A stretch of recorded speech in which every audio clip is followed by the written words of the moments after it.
In 2027, Nigerians will be united by poverty and insecurity as factors to choose leaders, says Sule Lamido.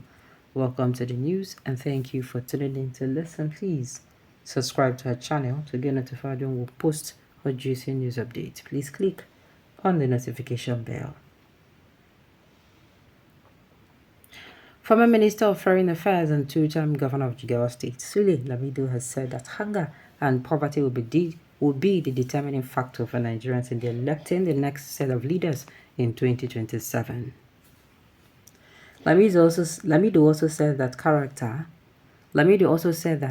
and personality will play a more crucial role than money in 2027. Stressing, however, that both the administration of Muhammadu Buhari and that of President Bola Tinubu have dragged the nation 20 years back as disunity and hatred pervade the land. The former minister, who said that he could not explain why his party, the People's Democratic Party, PDP, could not adhere to its constitution by holding the National Executive Committee NEC meeting quarterly, urged the party leadership to summon the NEC meeting, added that it is constitutionally stipulated that the meeting should be held quarterly. Lamido said the impunity within the PDP was due to the governor's decision to ensure that their lackeys were brought into office without regard to integrity and capabilities. Lamido, who spoke in an interview with This Day, said the PDP will not go into any merger with any other political party because they only want to grab power and not improve on the welfare of Nigerians. According to him, the determining factors for the presidential election in 2027 would be how the poor and the rich survive and how insecurity was addressed within the years preceding the elections. If people are working, and whether you are a Muslim or a Christian, if you're not happy in this country called Nigeria, then have been able to find a common unifying denominator. This will be the determining factors: our national security, our national economy, our national stability, our national cohesion. That bond of brotherhood and sisterhood we all have, have all gone. We are back to where we were in 1998 after the death of Abacha when PDP was formed. The difference then was that the economy was fairly stable and security was fairly stable. But the economy and security can only be enjoyed if there is an environment where we mutually believe in each other and there is mutual trust and mutual respect.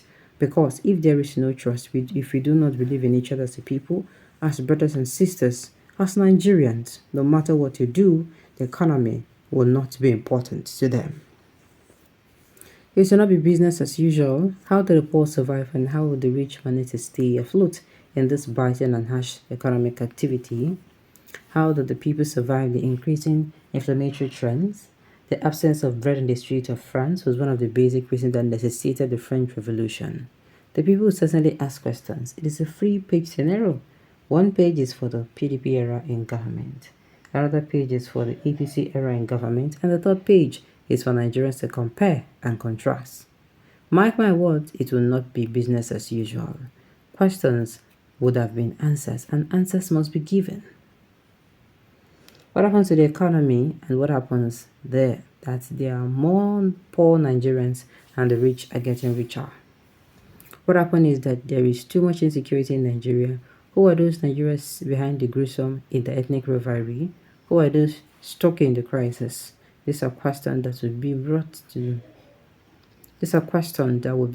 the table when the time comes, he stressed.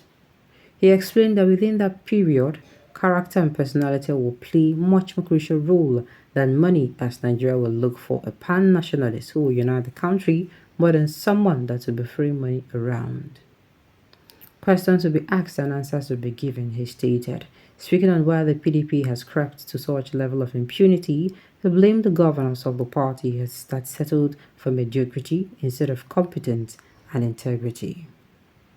He asked, who was the first chairman of the PDP? Was it not the former vice president, the late Dr. Alex Ekwueme, who was succeeded by the late Solomon La, when we have Audu Ogbe, Barnabas Gemaid, and later Almadu Ali and others? But what do we have subsequently?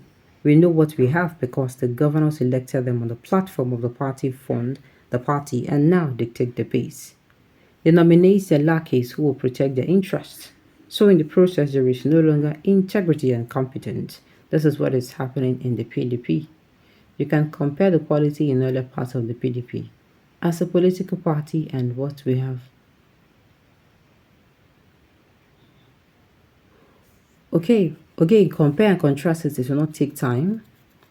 Okay, this is what is happening in the PDP. You can compare the quality in the earlier parts of the PDP as a political party and what we have now. Again, compare and contrast, and it will not take you time to know why the PDP is such in a situation. We will reinvent. Okay, we'll reinvent the party, he added. On the merger of political politics, the former governor of Jigawa State dismissed the talks of alliances and mergers, saying, mark my words, there will not be any merger. Let me put in this way, PDP will not be part of my merger. We are organic. PDP was formed as the party for the people. That is why we are the People's Party. Other political parties are just party to grab power. They are not ideologically driven. Alright, they are not ideologically driven. Check the APC, for instance. The former national chairman, Senator Abdullahi Adamu, was the former governor of Nasarawa State and a PDP member. The incumbent chairman of APC was elected a former deputy of Kano State. He was a PDP member. This is what I am saying, that these political parties these political parties were just formed for a power grab. There is no background ideology. What did these leaders stand for than to grab power? Look at the APC and the subsequent transformation from 1998 to date. Can you count the stage passed so far? It is because of the quest for power grab. PDP is organic. There is no ward out of the 774 wards that you cannot find the PDP. We are rooted in the people. So we are organic, he explained.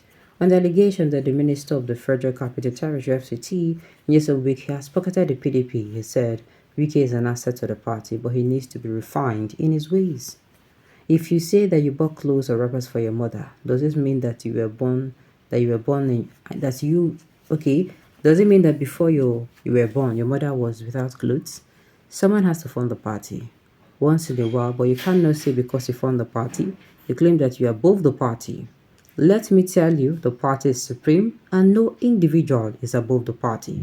So I do not think Wike should pocket PDP because you cannot pocket your own mother. Before Wike, PDP was being financed. Before Wike, PDP was buying wrappers to cover its nakedness. Okay, all this plenty talk. Me, I was going to say, how is he sure of all this? Alright, on this note, you have come to the end of the news. We say thank you for tuning in to listen. Until I come your way next time,